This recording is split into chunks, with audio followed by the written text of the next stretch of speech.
مہدی حسن صاحب نے فرمایا تھا کہ بھئی یہ پاپ سنگنگ جو ہے دیکھنے کی چیز ہے، سننے کی نہیں ہے کہا تھا. تو میں نے انتظامیہ سے، ایڈمنسٹریشن سے بہت کچھ سیکھا، صبر کرنا سیکھا وہاں سے. آپ کے فرزند جو ہیں ظفر وقار تاج صاحب، وہ بھی شاعری اور ادب میں ایک بڑا نام رکھتے ہیں آج. ان کی ادب کی طرف ان کا جو آنا تھا یا ان کی شاعری میں آج بھی کس طرح وہ مائل ہوئے، اور آپ کا اس سب میں کیا کردار تھا؟ میں کہتا ہوں کہ ایک جج سے وہ جرگیدار بہتر تھا، میرے جیسے مجسٹریٹوں سے نمبردار بہتر تھا. وہ ڈنڈا لے کے پھرتا، ہم چھتوں پر سوئے رہتے تھے. ارے وہ تھانے دارو، تم سے چوکیدار بہتر تھا. واہ. اچھا تاج صاحب، ایک اور چیز ہے آپ کی شاعری میں اکثر بیگم کا ذکر کئی مرتبہ آیا. بیگم سے محبت بہت زیادہ تھی یا ڈر بہت زیادہ تھا جس کی وجہ سے آپ کی شاعری میں کئی مرتبہ بیگم کا ذکر آیا؟ تو کچھ جہاز میدان سنن ٹرکال ڈارو کشی روڈگی تو کچھ وہ ایک دبوم تم ہی روگی میں بابر خان لداخر بے سائفن تم سے کوٹگی ہندوی تبات ہے چترالی توگی. بسم اللہ الرحمن الرحیم. السلام علیکم خواتین و حضرات. آج ہمارے ساتھ موجود ہیں گلگت بلتستان سے ایک خوبصورت نام، جنہوں نے اپنی شاعری سے اور اپنی شخصیت سے نہ صرف گلگت بلتستان بلکہ گلگت بلتستان سے باہر پورے پاکستان میں ایک نام کمایا ہے.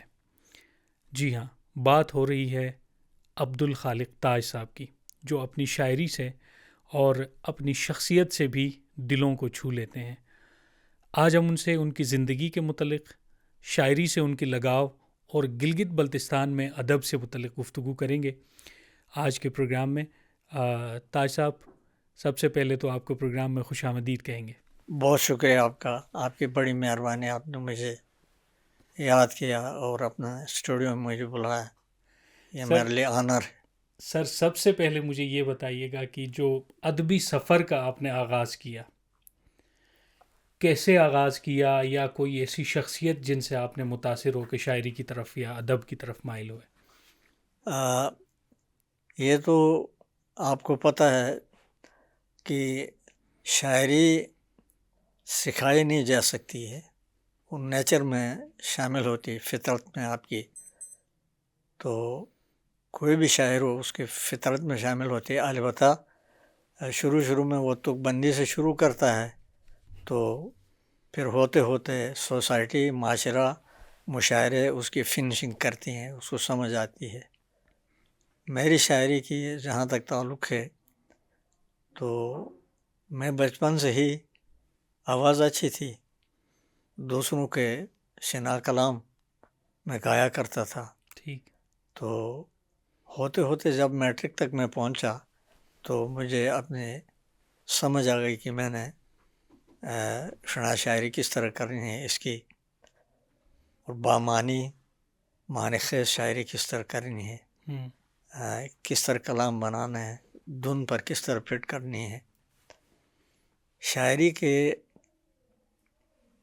دو اصول ہیں. ایک یہ کہ اب بعض لوگ اردو شاعری فاعلات ان فاعلات سے کرتے ہیں، شنا میں دھن پر کرتے ہیں. ٹھیک. فاعلات ان فاعلات کا رواج نہیں ہے. اوزان ہوتے ہیں شاعری کے، ردیف قافیہ ہوتا ہے، اس قسم کے کافی لوازمات ہیں جو شاعری کے لیے ضروری ہیں. تو فطری شاعر جو ہوتا ہے اس کے لیے ان چیزوں کی کوئی معنی نہیں رکھتے ہیں. جیسے ابھی بعض لوگ شنا میں ہمارے انگوٹھا چھاپ شاعر ہیں، بعض لوگ تو بہت پڑھے لکھے ہیں. بالکل. پڑھے لکھے تو شاعر اس میں تکبر نہ کریں، لیکن اس آدمی کو حق ہے اپنے اوپر فخر کرنے کا جو ان پڑھ ہے اور وہ بہت اچھی شاعری کرتا ہے. بالکل. یہ بھی میں نے سنا ہے کہ ایسے بھی لوگ تھے اور بلکہ ہیں جنہوں نے پوری کی شاعر اور گلوکار جنہوں نے پوری کی پوری شاعری زبانی یاد کی ہوئی تھی یا زبانی گاتے ہوتے تھے. کہیں لکھت پڑھت سے ان کا تعلق تھا نہیں، تو انہوں نے کہیں وہ لکھا نہیں تھا. اس لیے ہم سے پہلے جو ہمارے سینئر شعراء کرام گزرے ہیں جو ہمارے بچپنے میں وہ جوان تھے، تو ان کی شاعری جو ہے ابھی ناپید ہے، کسی کو ملتی نہیں ہے۔ وجہ یہ ہے کہ ریڈیو اس وقت تھا نہیں، ریڈیو نہیں تھا، لکھنے کا رواج بھی شنا میں لکھنے کا رواج نہیں تھے۔ شنا میں خاص طور پر حروف تہجی 6-7 حروف تہجی دوسری زبانوں سے زیادہ ہیں، جو دوسرے زبانوں والے اس کو ادا بھی نہیں کر سکتے، جس طرح ٹھے ہے، سے ہے، شین ہے، ٹھے ہے، ش ہے، نون ہے، اس قسم کی ہمارے پاس 7 حروف تہجی زیادہ ہیں، تو لکھتے کیسے؟ ایک تو وہ زمانہ ایسا تھا، سب پڑھے لکھے نہیں تھے، لیکن ان پڑھ ہوتے ہوئے بھی بہت اچھی شاعری کی ان لوگوں نے۔ اس زمانے کے پرانے شاعروں میں جن کے میں نے نام سنے یا جن کو میں نے دیکھا ہے، ہمارے گلگت میں صفت تھا، رمضان علی تھا، کشروٹ میں شفیع تھا، پر یہی اپنا اپوزیشن لیڈر امجد حسین، امجد کے اپنا دادا کھکر مام تھے، اس کے نام سے دونوں مشہور ہیں۔ اس طریقے سے بہت سارے لوگ ہیں، جو شکیوٹ کا محبوب علی خان تھا، بعد میں پڑھے لکھے آ گئے۔ جب ریڈیو بن گیا تو فضل الرحمان عالمگیر جیسے لوگ جو ہے اس میں آ گئے، وہ تو ماسٹرز تھے، تو وہ تھے۔ تو پھر میں جب اس میں سمجھ گیا کہ بھائی شنا شاعری کس طرح کی جاتی ہے، تو پھر میں نے شنا میں خود لکھ کر خود گانا بھی سٹارٹ کیا۔ تو پھر میں کراچی میں اسلامیہ کالج کراچی میں پڑھتا رہا، تو پھر میں کسی ادبی گھرانے میں رہتا تھا، ان کے پاس حضرت مولانا احتشام الحق تھانوی کے گھر میں 5 سال رہا۔ تو وہ خود بذات خود شاعر بھی تھے، بہت بڑے عالم بھی تھے، تو ان کے گھر میں بیٹھ کر پھر میں اردو شاعری کی طرف میرا دھیان گیا، تو پھر میں نے اردو شاعری شروع کی۔ تو اس کے بعد ہوتے ہوتے پھر جب وہاں سے ہم فارغ ہو کر جب یہاں آ گئے، گلگت آ گئے، تو گلگت سے واپس اس وقت جو ہے ریڈیو پاکستان جو ہے میں یہاں پشاور روڈ پہ راولپنڈی میں پشاور روڈ پہ ہوتا تھا، وہاں سے شنا اور بلتی پروگرام وہیں سے نشر ہوتے تھے، اردو پنجابی وغیرہ سارے وہاں سے۔ تو مجھے میری آواز اور میری شاعری کو سن کے جناب محمد امین ضیاء مجھے پکڑ کے کچھ اپنا کلام مجھے دے دیا، ان کو گائیں آپ، تو ان کا کلام میں لے کر آ گیا۔ پھر پنڈی میں 1973 میں ریڈیو پاکستان راولپنڈی میں تو میں سب سے پہلے جو وہاں کیا پہلا اسٹوڈیو ریکارڈنگ یہاں پر کی، ورنہ وہاں پر گلگت سے ہی یہ نیشنل ٹیپ ہوتے تھے، ان کے اندر کر کے وہ کیسٹ ادھر بھیجا کرتا تھا۔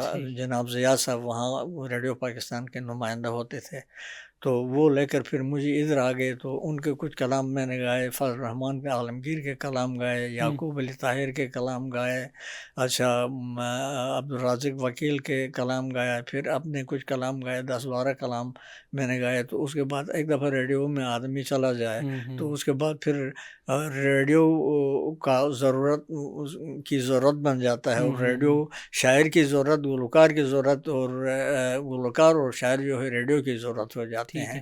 اچھا تاج صاحب، آپ نے بڑے ناموں کا ذکر کیا شنا ادب کے اندر یا گلگت بلتستان میں ادب کے حوالے سے، کیا چیلنجز تھے اس وقت کی ادب سے جو منسلک افراد تھے ان کے لیے، معاشی طور پر، معاشرتی طور پر، اور جو ٹیکنالوجی آپ نے جیسے ذکر کیا کہ ہم ریکارڈڈ چیزیں بھیج دیتے ہوتے تھے ریڈیو پاکستان کے لیے، پنڈی بھیجتے ہوتے تھے، اب تو چونکہ ڈیجیٹل دور ہے، ہر چیز سوشل میڈیا پہ، ڈیجیٹل میڈیا پہ، ٹی وی پہ چیزیں آ جاتی، کیا مشکلات تھیں اس وقت ادب سے منسلک لوگوں کے لیے؟ اس وقت مشکلات تو سب سے بڑی بات تو یہ تھی کہ اس زمانے میں معاشرے میں یہ ان چیزوں کو اچھا نہیں سمجھا جاتا تھا۔ جب میں نے اب گانا شروع کیا تو میرے اپنے والد صاحب نے کہا، بیٹا تو نے یہ کیا کام شروع کیا ہے؟ تو میں نے کہا، ابا آپ یہ تو کہتے ہیں آپ مذہبی آدمی ہیں، ایک تو دیہاتی آدمی ہیں، تو آپ اسکول میں آ کر دیکھیں گے تو وہاں پر غالب اور اقبال کو پڑھایا جاتا ہے، جو ہم کہتے ہیں وہ انہوں نے ہم سے بہت پہلے کہا ہے، جو ہم ابھی کہتے ہیں، تو اس میں کوئی ایسی قباحت نہیں ہے، اس میں جو ہے نعت بھی کہہ سکتا ہوں، اس میں نحامت بھی لکھ سکتا ہوں، اس میں مناجات بھی لکھ سکتا ہوں، برائی اس میں کیا ہے؟ اور پھر دوسری مشکل یہ تھی کہ ہمارے پاس وہ آرکیسٹرا جو ان کو اویلیبل ہیں وہ ہم کو نہیں تھی. اور دوسری بات جو ہے ہم صرف شادیوں میں یا کہیں یار دوست مل کر بیٹھ جاتے تھے تو وہاں پر کلام سناتے تھے, گاتے تھے, بجاتے تھے, شادیوں میں جاتے تھے, اور رسم و رواج ہوتے ہیں شاپ پہ وغیرہ وغیرہ, ان چیزوں میں جا کر ہم وہ کرتے تھے. تو ہمارے لیے یہ ریڈیو وہاں تھا نہیں, تو وہاں سے آ کر یہاں ریڈیو پاکستان میں آ کر یہاں سے گا کر جو ہے واپس گلگت جانا. اس زمانے میں جب سب سے پہلے جہاز میں آیا تو جہاز کا ٹکٹ 55 روپے تھا. اچھا, گلگت سے اسلام آباد تک پہنچا. تو آپ اندازہ کریں کیسے زمانہ ہوتا ہوگا. تو اس زمانے میں مشکلات تو ہمارے لیے تھی, معاشرہ بھی اس کو قبول کرنے کے لیے تیار نہیں تھا. ابھی تو سب قبول کرتے ہیں, یہ کب تعریفیں کی بات کرتے ہے ہیں. جب یہ 55 روپے گلگت سے اسلام آباد؟ یہ میرے خیال میں 1966-67 کی بات ہے. ٹھیک, 66 مجھے یاد پڑتا ہے, 55 یا اس قسم کے کچھ, اس سے زیادہ نہیں تھے. ٹھیک, یہ دیکھ کر ہم آ جاتے تھے. تو مشکلات یہ تھی کہ ہمارے پاس ابھی تو قسم قسم کے آپ کے پاس آرکیسٹرا ہیں, ہتھیار ہیں, ان سے جو ہے وہ کرتے ہیں, وائلن بھی بجا لیتے ہیں, ہارمونیم کے ساتھ بھی بجایا جاتا ہے.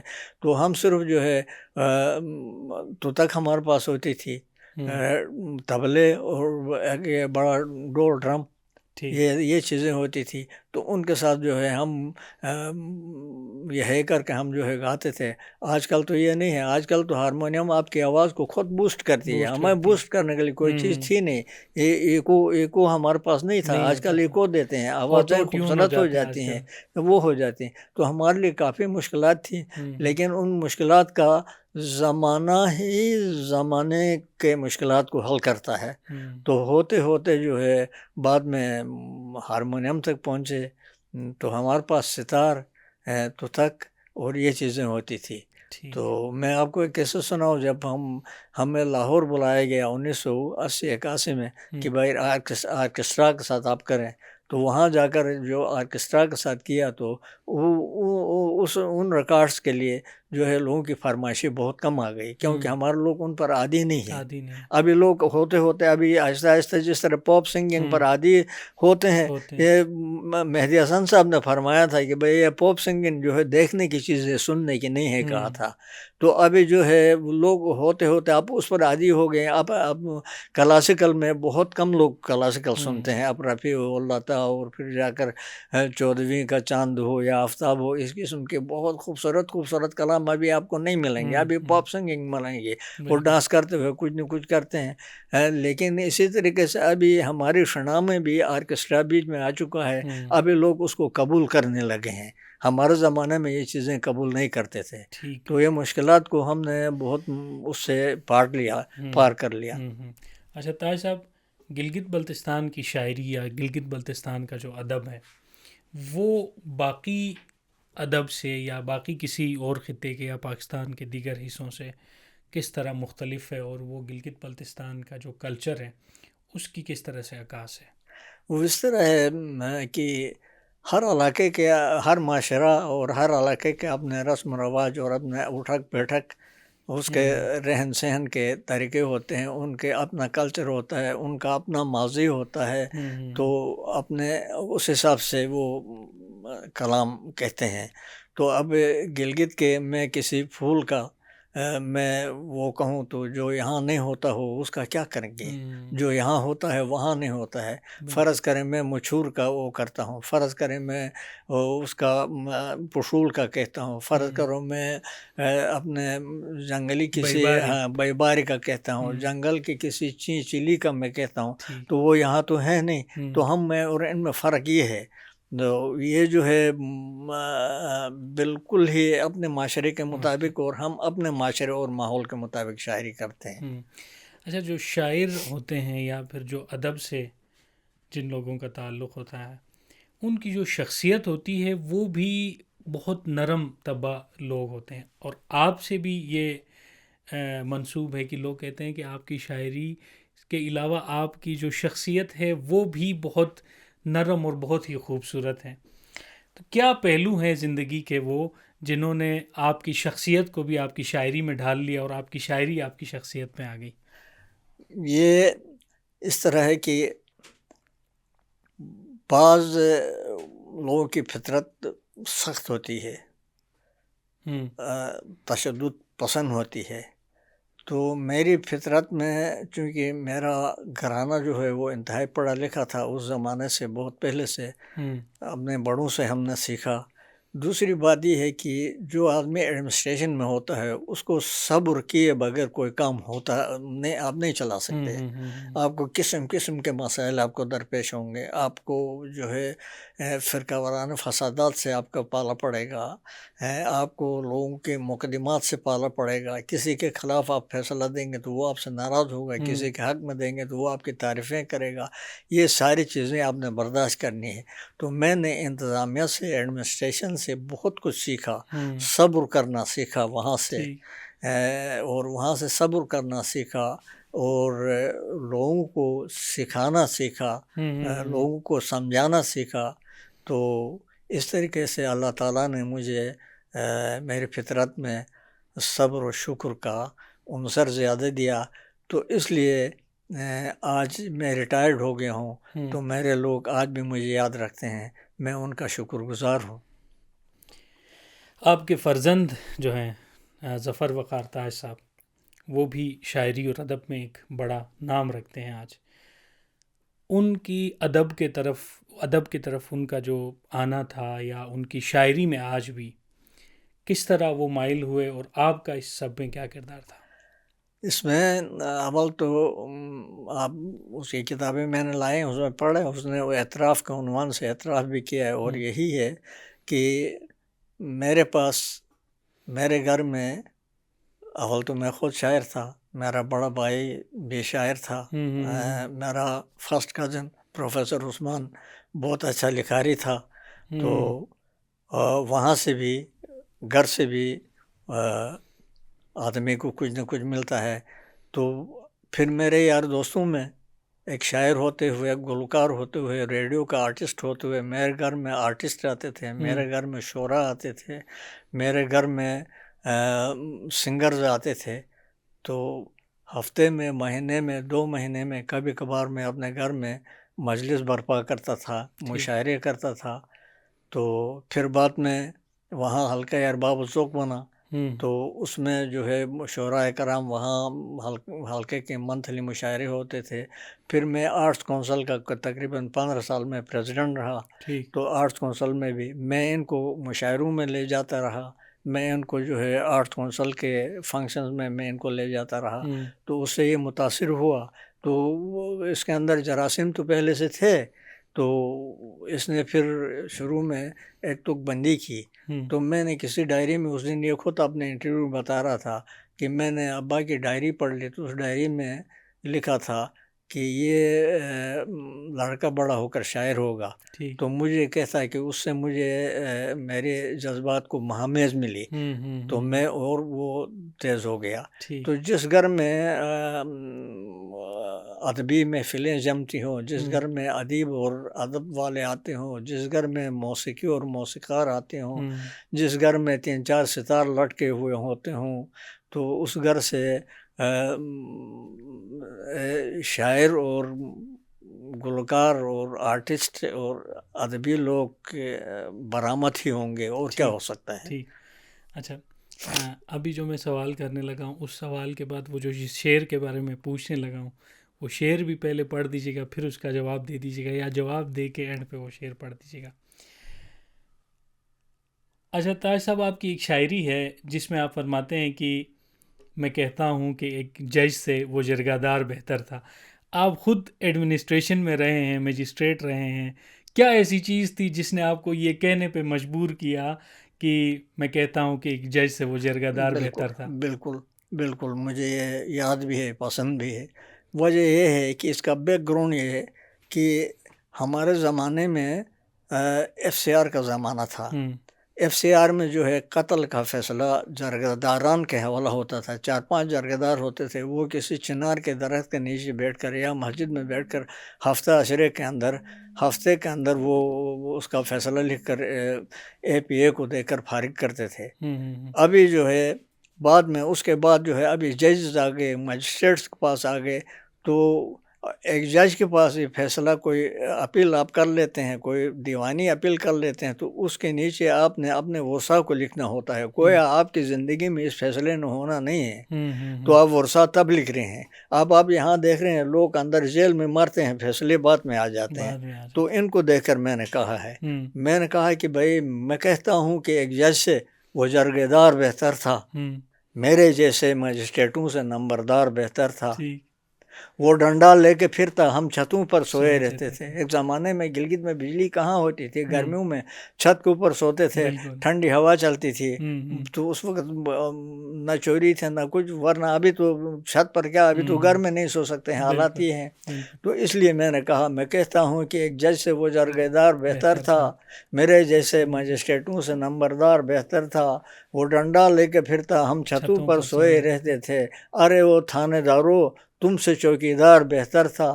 ہوا کرتے تھے مشکل فیصلے جو چند گھنٹوں میں، ہوا کرتے تھے مشکل فیصلے جو چند گھنٹوں میں، وہی راجے ہے اچھے تھے، وہ FCR بہتر تھا. یہ لکھا. راجوں کے زمانے میں بھی جرگے میں فیصلے ہوتے تھے تو جلدی جلدی فیصلے ہوتے تھے. ابھی تو جیسے میں نے آپ کو کہا کہ بھائی جیل کے اندر آدمی مر جاتا ہے، فیصلے بعد میں آ جاتے ہیں. یہ حالت ہے. بالکل. اچھا طاہر صاحب، ایک اور چیز ہے آپ کی شاعری میں، اکثر بیگم کا ذکر کئی مرتبہ آیا. بیگم سے محبت بہت زیادہ تھی یا ڈر بہت زیادہ تھا جس کی وجہ سے آپ کی شاعری میں کئی مرتبہ بیگم کا ذکر آیا؟ وہ مطلب بیگم، میری بیگم ایسی ہے، ہماری بیگمات پرانی بیگمات ہیں تو وہ اپنے حساب میں اپنے ماحول اور معاشرے کے مطابق بہت اچھی ہیں. جو ہم جیسے سینسٹیو لوگوں کو برداشت کر کے یہاں تک آئی ہیں، کوئی معمولی بات نہیں ہے. مجھے برداشت کرنا آسان، کسی شاعر کو اس کی بیگم کا برداشت کرنا بہت بڑی بات ہے. تو ہماری بیگمات بہت اچھی ہیں. تو کبھی کبھار ہم ایسے ہی مظاہر مشاعروں میں جب بلا لیتے ہیں تو ہم کہتے ہیں کہ تمہاری تو بہت فرمائشیں ہیں، کہاں اتنی میری گنجائشیں ہیں. چلے جا اپنے میکے کو، چلے جا تیرے ابا کے ہاں آسائشیں ہیں. کہ اس قسم کی لوگوں کو خوش کرنے کے لیے لکھ لیتے ہیں. تو وہ ایک مشاعرے میں دیکھ رہا تھا، ایک ویڈیو میں مرحوم جمشید دکھی صاحب آپ کوئی بیگم کے اوپر شاعری کر رہے ہیں، اور جمشید دکھی صاحب مرحوم کہتے ہیں کہ ابھی بھی بھابھی سے پوچھ کے مشاعرے میں آئے. دکھی صاحب میرے بڑے عرصے، بہت عرصہ ساتھ رہا ہمارا، بہت عرصہ ساتھ رہا. اچھا طاہر صاحب، جیسے آپ نے ذکر کیا کہ آج کے دور میں آسائشیں تو یا اچھی چیزیں یا جو جدیدیت آ گئی ہے شاعری کے اندر، لیکن اس کے باوجود بھی ہم اچھی شاعری نہیں دیکھ رہے آج کے نوجوانوں میں، یا نوجوانوں کا شاعری یا ادب کی طرف ان کا آنا نہیں دیکھ رہے. کیوں ہے ایسا؟ یہ بعض میرے بھائی، بعض شاعر بہت اچھے ہیں، بہت اچھا کہتے ہیں. بعض لوگ تک بندی کرتے ہیں یا فحش گوئی کرتے ہیں، یا صرف عورتوں سے، لڑکیوں سے یہ گانا شاعری نہیں ہے. شاعری جو ہے آپ دیکھ رہے ہیں، جیسا اقبال کہتا ہے، حکم حق ہے لیس للانسان الا ما سعی، کھائے کیوں مزدور کی محنت کا پھل سرمایہ دار. یہ بھی شاعری ہے. تو غالب کی بھی، اب وہ غالب کہتا ہے، داغ کہتا ہے، آتا ہے داغ حسرت دل کا شمار یاد، مجھ سے میرے گناہ کا حساب اے خدا نہ مانگ. غالب کہتا ہے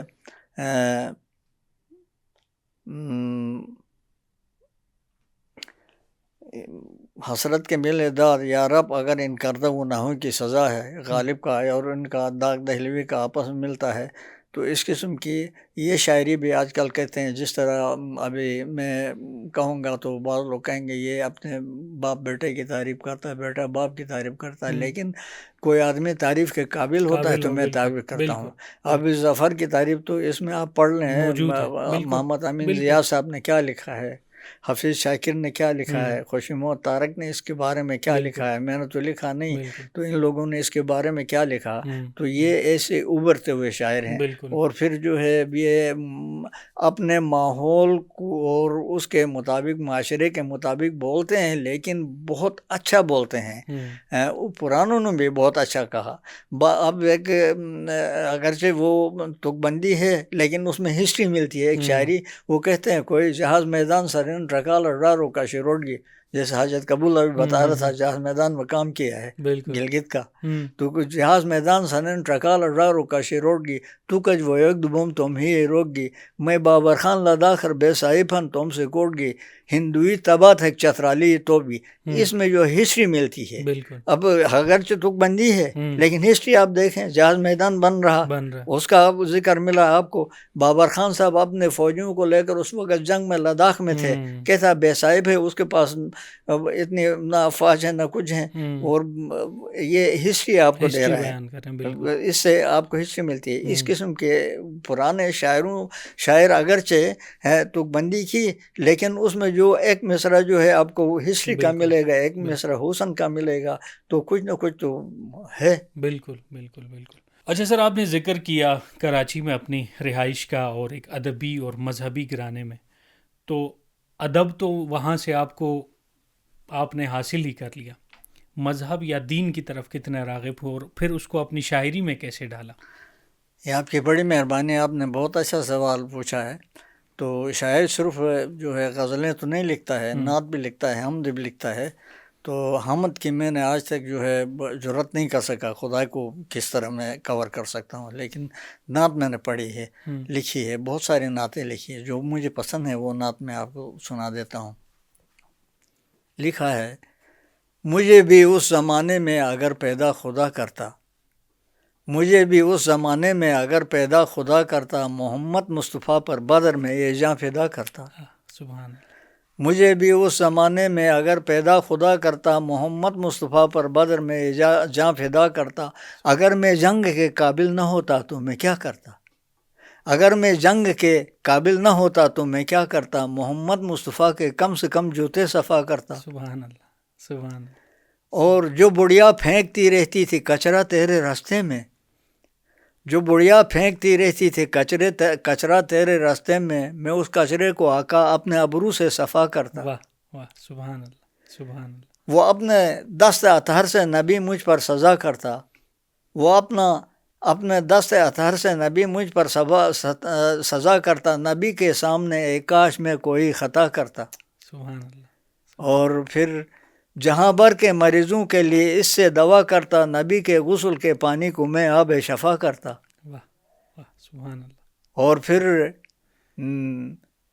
اگر اس وقت ہوتا میں نبی کے ساتھ ہجرت میں، اگر اس وقت ہوتا میں نبی کے ساتھ ہجرت میں، تو مکڑا بن کے غار سور پر جالا بنا کرتا۔ سبحان اللہ، بہت خوبصورت تھا ایسا، بہت خوبصورت، بہت اعلیٰ۔ بہت بہت شکریہ ہمارے پروگرام آپ کی میں بڑی تشریف مہربانی، لانے آپ نے کا، مجھے بڑا اور اپنے خیالات سے اور اپنی پریزنس سے خوبصورتی ہمارے اس پروگرام کو بخشنے کا۔